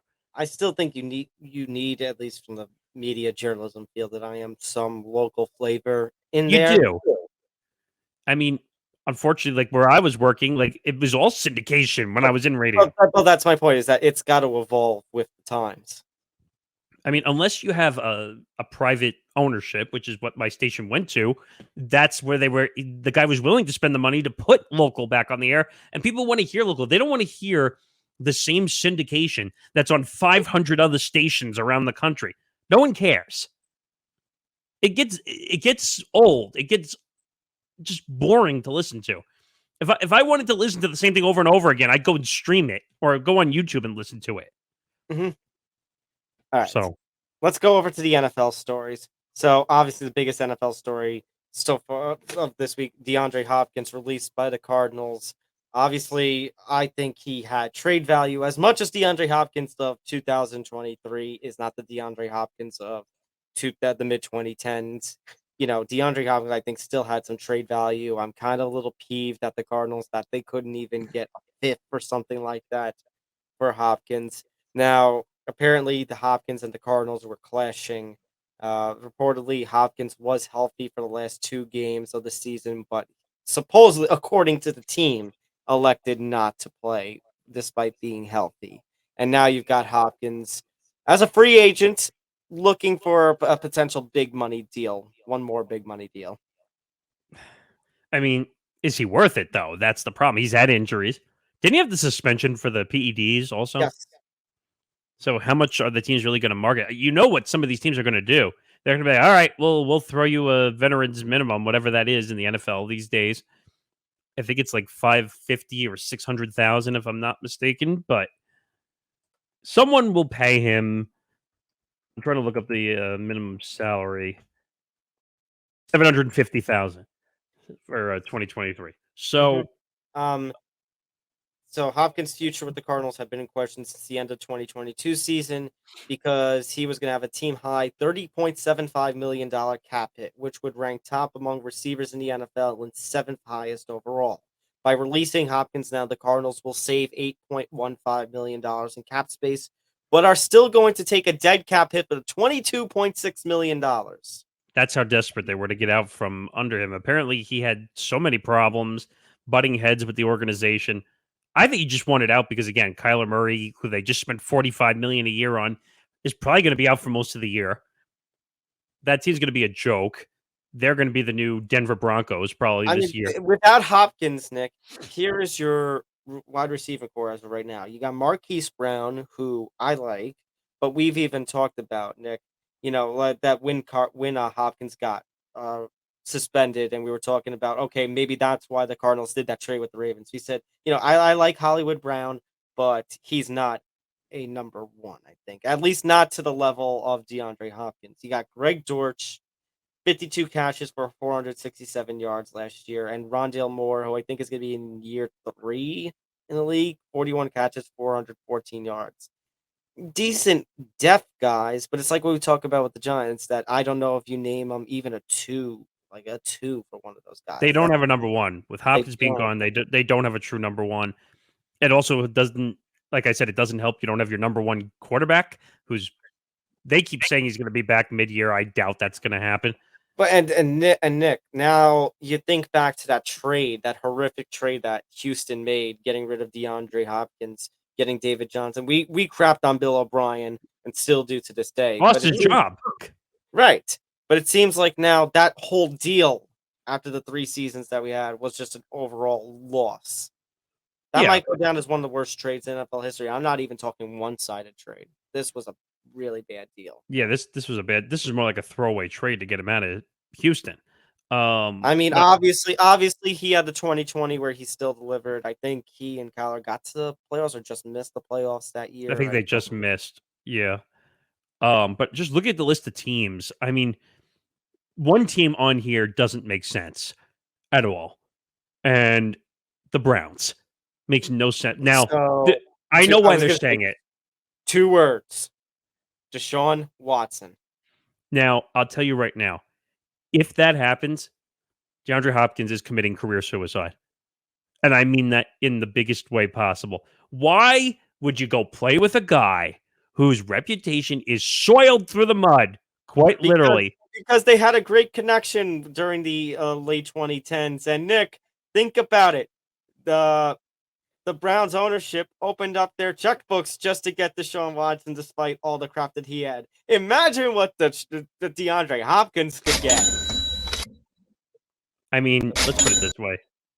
I think the owners were a little drunk when they hand that contract out. But now, granted, you are right, because if the Chiefs and Bills truly are interested, obviously, for DeAndre, that's the places that you should be looking. That's, if you actually won't get the championship you've long desired, those are the places where you should go. Obviously, defending. Imagine the kind of offseason where the Chiefs just come off of winning the Super Bowl and then they land DeAndre Hopkins. Well, I was talking to Johnny the other day or yesterday, and I'm like, it's an embarrassment of riches. And I'm like, wait a minute. And I realized when I said, I'm like, it's not. They really need another wide receiver for their team. Now, the thing is, Patrick Mahomes, Deshaun Watson, Patrick Mahomes, Deshaun Watson.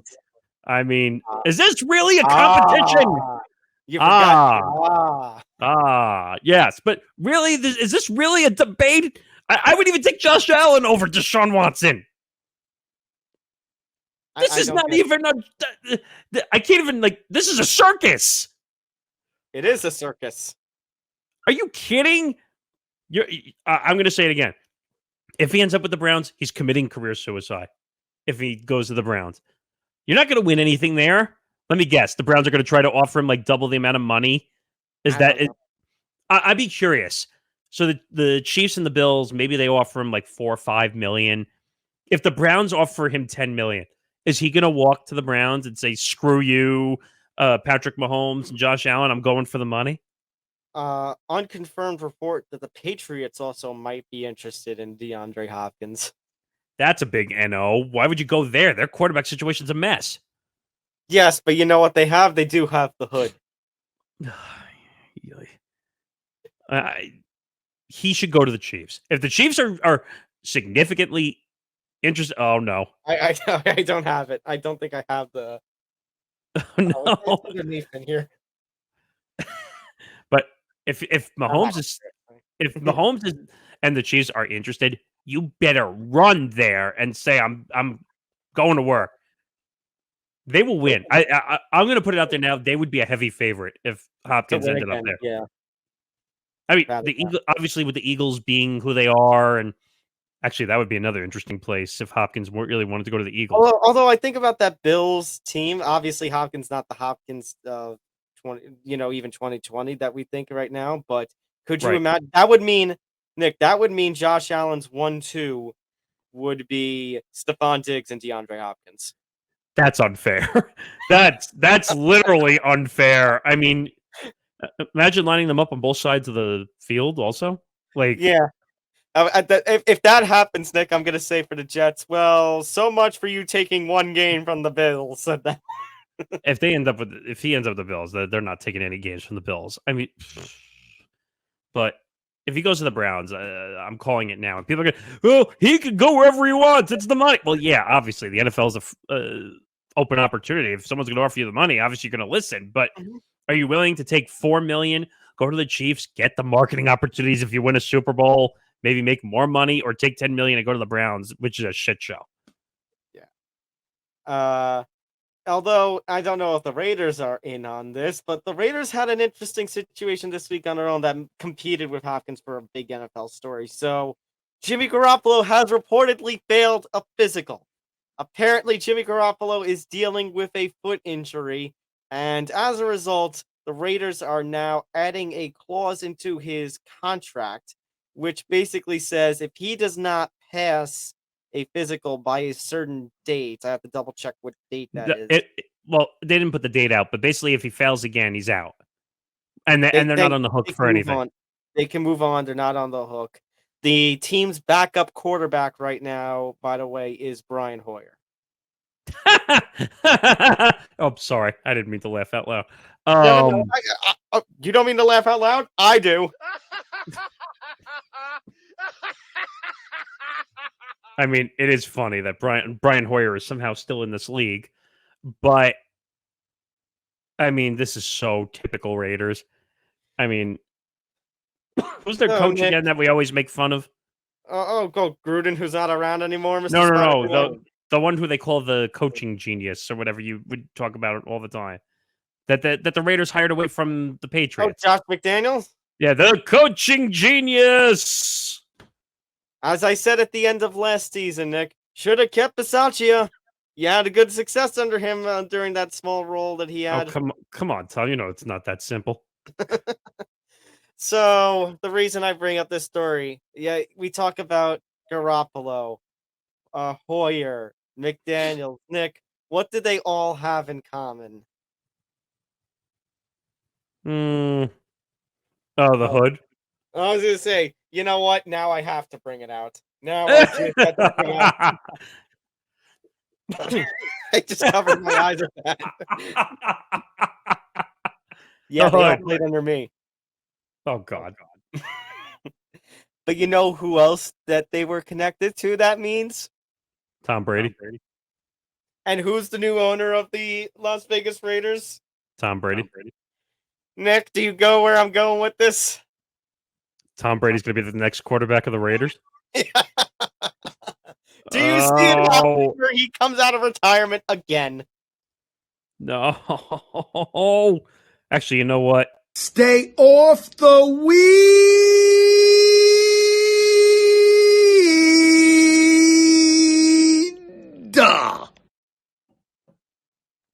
That's my thoughts on that. I mean, this is a lose-lose situation. It is. The Raiders just can't win. They move to Vegas. They get a nice shiny stadium. Like now, the Super Bowl's going to be there, and that's it. There's no win. Should have stayed with the Niners. Maybe. That Niners situation's a joke. Also.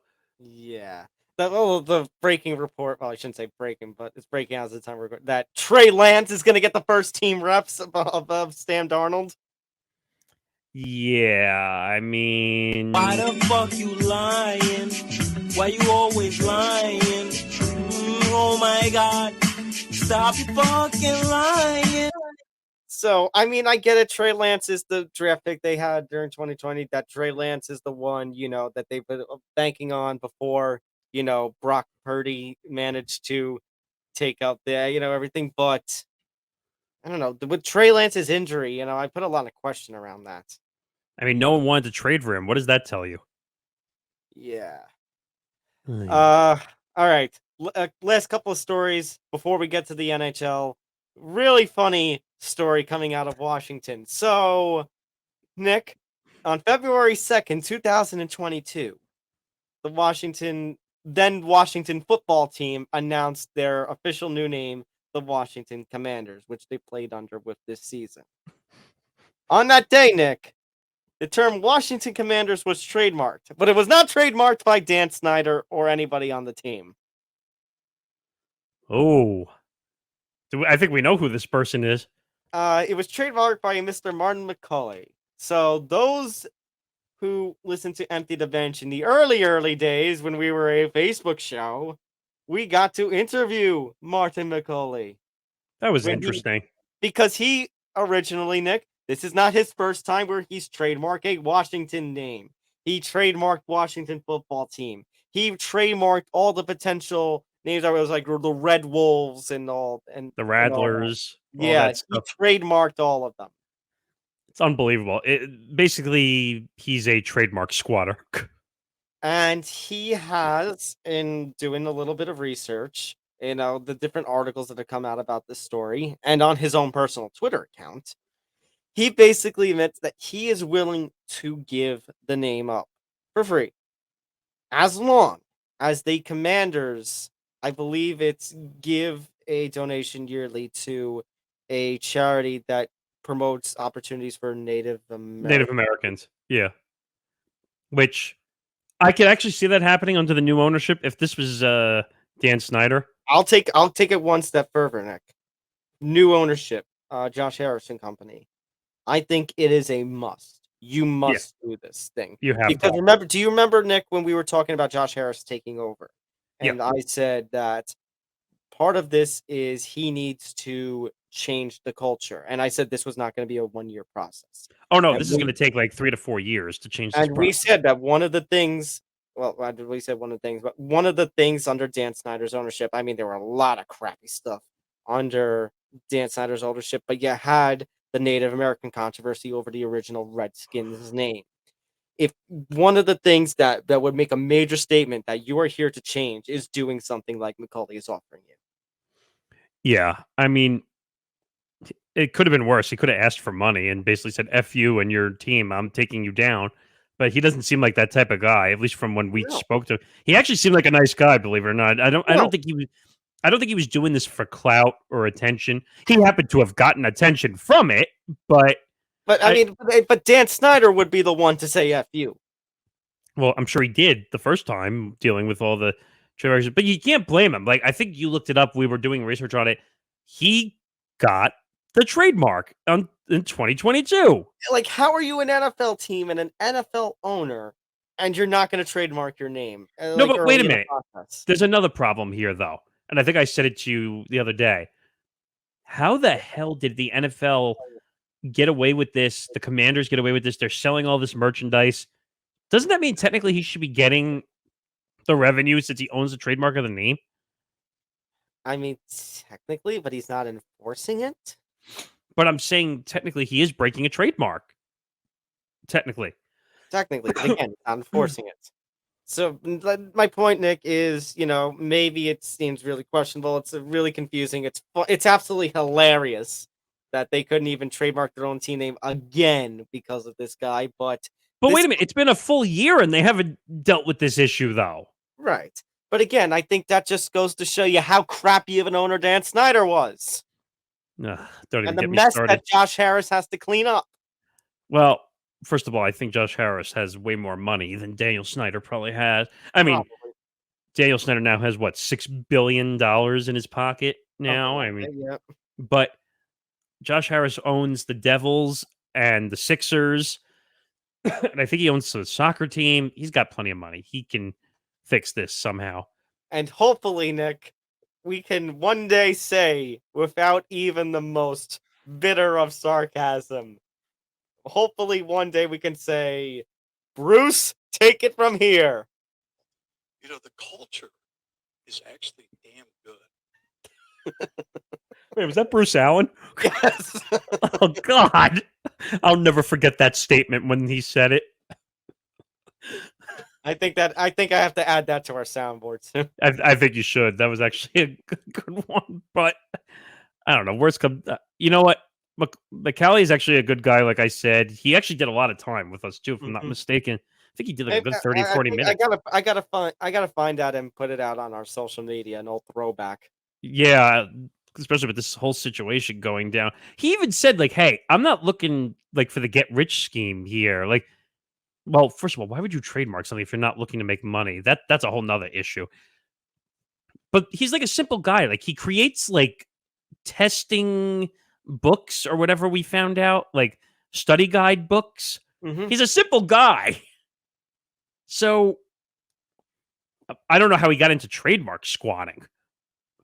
But if I'm not mistaken, that's actually kind of illegal now. Like you can't do that anymore. Like you can't purposely just squat like on somebody's name. Like if you get the Yeah, trademark. and it's kind of funny that that whole process up leading to February 2nd, 2022, Dan Snyder Company didn't even file a trademark for what would end up being the team name. It's How would kind you of change weird. the name without getting a trademark?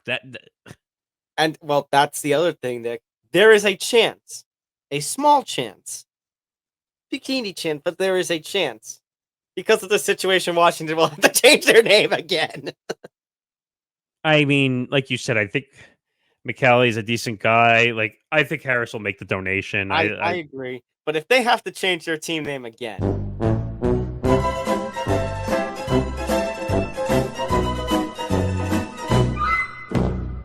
I mean, what's next? You have to see what trademark McCallie doesn't own. what's next? I'm gonna do this like the match game. The clue is hail to the blank.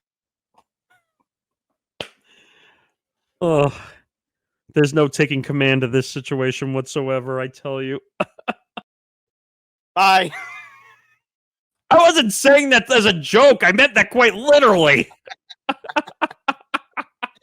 All right. Before we say bye, we have one other thing we got to preview. Stanley Cup. I believe it begins on Saturday night. It's the opposites. It's the opposite days of the NBA Finals. So it's gonna be June 3rd. On one side, you're gonna have the Florida Panthers. I just like the Miami Heat, Nick, an 8 seed who ends up going all the way. Imagine if Florida gets two teams that are 8 seeds winning their championships. I mean, I'll tell you right now, the city of Miami would be pretty happy. I mean, like, Yeah, Miami doesn't even have an NHL team. That's Tampa Bay, right? Tampa Bay and Florida Panthers. yeah. I mean, I don't know what's the last team that won. The Marlins, 2003. No, the Heat with the big three. Oh, right, the Heat. But well, okay. But I'm just trying to think back of championships. Like even before that, it was 2003 with the Marlins. I mean, Probably. but just think about that though. Like NHL, Unless you're counting unless you count the Lightning, but again, that's Tampa. that's Tampa. I mean, well, it's still in Florida, but I don't know. I mean, All right. the Golden Knights, I'm kind of looking forward to again. Mhm. They've been ever since. When did they come into the league again? 2017, 18. 17, They've had 18. quite a run so far to start. Right. They made it to the Stanley Cup that first year, lost to the Capitals, and now they're back in the Cup in their 5th season. It's crazy. I mean, And I mean, credit all the world to likes of Jonathan Quick, Logan Thompson is injured. They actually have quite a few goalies listed on here that are injured, but Jonathan Quick, who actually was an LA King, Nick. I was gonna say I recognize the name. He was an LA King on the LA Kings team, Nick, in 2012. Who The was Rangers, right? No, he was on the 2014 team that faced the Rangers and beat them. He was also, Nick, in the 2012 team who beat the Devils in the Stanley Cup final. And guess what? Damn. The LA Kings were an 8 seed that year. They were not expected to win, but they beat a 1 seed in the opening round and went all the way. So, See, Jonathan Quick now shoes on the other foot. You know what's fascinating? NBA and the NHL for this. Mm-hmm. The seeds don't seem to matter for them. That's been the craziness of this whole thing. Plus, you had the Golden Knights nearly blow a 3-0. They went up 3-0 on the Stars, lost 2, and then fortunately ended up winning Game 6 on Monday. The one I pay attention to because I was doing the research for it. The first series, Boston and Florida, being a 35-point difference in their total standings, and the Panthers just came back and annihilated the number 1 overall seed in the playoffs. And then what was it? Colorado was the defending champion. They got knocked out by the Kraken. Wait, what? I'm sorry. The Colorado. Yeah, the Kraken. The Kraken. Yeah. In the Kraken's second season in the league. Wow, this is pretty good for me that I remember this stuff. But I don't know. I kind of like watching the NHL playoffs. Like the regular season's kind of hit or miss for me. Like once you give me a good like NHL playoff series, like I'll actually sit and try to watch it. I am a baseball fan, Nick. You know, baseball is like my number one, but I think playoff hockey is much better than playoff baseball.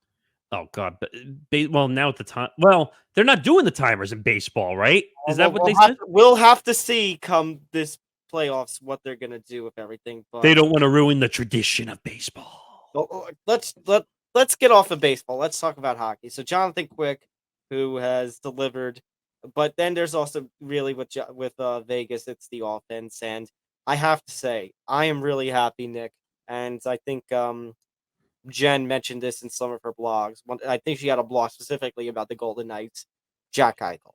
So Jack Eichel was actually here in New York, up in Buffalo, and Buffalo was an absolute mess. He was miserable here. Finally, he got traded away, and ever since he is delivering like the star he can be. 66 points in the regular season, alongside the likes of Chandler Stevenson and Jonathan Marchand.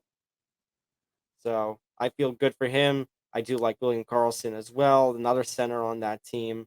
So I think Golden Knights, and I think I even said, Nick, when I was previewing with Johnny, the one week you were absent, that the Golden Knights were a team to watch out for coming from the Western Conference. Right. And I think these will be good games. I think these are two unexpected teams, first of all, making it to the Stanley Cup final. I wouldn't say the Golden Knights are unexpected. I just thought it would have been somebody like the Avalanche, who just, who was last year's Stanley Cup champion. I do like the goalie matchup. You've got Jonathan Quick, like I said, for Vegas, and then you've got Sergei Bobrovsky for Florida. That's a great name. Fantastic name. One of the best names I think in the NHL, and honestly, a hell of a goalie. So you're gonna have two great matchups there. Sidney Bobrovsky, a long time was in Columbus, bounced around a couple of teams, I think, and now he's here in Florida.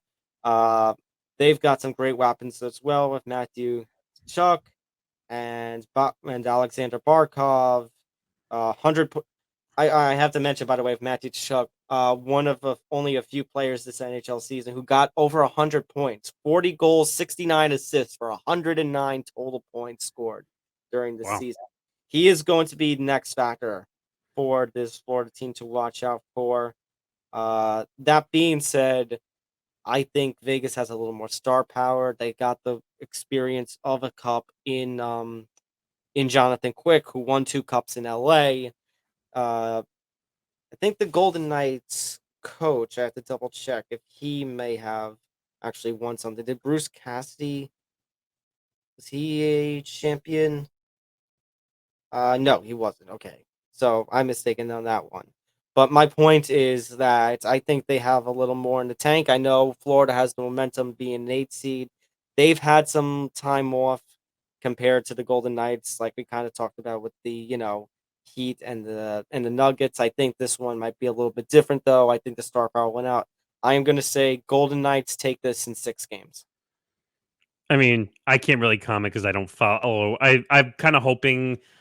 I mean, I like the Golden Knights, the way they play. I've watched them quite a bit. But the Panthers would be a good story, considering they beat the number 1 overall seed in Boston. They've outplayed everybody, basically. But I want to see Golden Knights win. I think it would be a heck of a story in Vegas. I mean, Vegas is about to become a prosperous place for teams. Yeah. Hi, Oakland. Hi. It's going to be Las Vegas, formerly known as Oakland A's. That's what it should be, because I don't think they really wanted to leave Oakland. But I think the Golden Knights will win this series. Panthers would be a good story, though. For sure. All right. That's going to do it for this edition of Empty the Bench. Enjoy the NBA Finals night. The NHL Finals, again, kicking off on Saturday night. Also, a lot coming up as well. We will be live for NBA Finals Game 2, which is, Sunday the 4th? Yeah. So we will be live Paul Lombardi, who does the 3&D, just joined our show. He's the NBA guy along with myself. And Tom, I think you'll show up for a little while. Mhm. We've really done NFL games. This would be fun, kind of do an NBA NBA, yeah. game. So that'll be across the ETB pages, the 3&D pages, and all that other stuff as well. Also, the other thing I see down here, which I adjusted, the Tough Enough series also, which Yeah. was 2 days ago now. Yeah. Great. So Started out good. Good for The Sean. Ultimate Fighter, very interesting start to the season. A 9-second knockout in the first tough fight of this season. Conor McGregor, Michael Chandler. Obviously, tension very early on between those two coaches, and it'll probably blow up as the season goes on. So, limited weekly series from the MMA Outsiders, weekly live streams, post show streams after every episode. So, Ultimate Fighter airs every Tuesday on ESPN, 10 p.m. Eastern. Around 11 p.m. Eastern, 11:10 p.m. Eastern, Zambano and myself will go live to discuss the episode, recap all that went down. The first one went out on Tuesday night. It's available on the Empty the Bench page here on the YouTube channel and across the Facebook and Twitter platforms of both the ETB Network and MMA Outsiders. Zan was not with me. The first one I flew solo. Hopefully Zan will be there for the episode 2. And yeah, I think that covers everything. Yeah, a lot coming up. A lot of content coming out of this network. Now, I remember when we first started this network, we were what, 2 shows or 3 shows, really, and now we're like 8 with 2 more on the way, which can't speak of yet, but there is another show in the works as well, which with a big name, hopefully. So make sure to follow us across social media at ETB Sports on Facebook, Twitter, Instagram, and the network itself at ETB Network, Facebook, Twitter, Instagram, and TikTok for all that information and so much more. If you're watching on YouTube, make sure to hit the like button, subscribe, hit the notification bell so you get notified of everything here on the Empty the Bench Network. Don't forget to check out the audio-only platforms on Acast, Spotify, Apple, so much more. If you are listening on those audio platforms, don't forget to check out the YouTube feed as well, youtube.com/ETB Network. Make sure to subscribe. Nearing 400 subscribers. Thank you all. Yeah, And don't forget to go to etbpodcast.com. All the blogs that are being pumped out, mostly by Hank and Jen, and some hopefully from Paul will be coming up. Yeah. And yeah, all the information, more information about the network is there as well. You can follow us personally on Twitter on our social medias. You see them right there underneath our little name tags. And I think that just about does it. Yep, I think that just about does it. And yeah, we're approaching 200 episodes in the next couple, like, month and a half. Holy cow! I think it's going to be September. The way our schedule. Oh, is it September? Yep. Oh, okay. But it's soon. So yeah, I guess that just about does it. Make sure you tune in next week for 187. That's Albano. I'm Nick Morgasen. I guess we'll see you next week. Take care, everyone. See ya.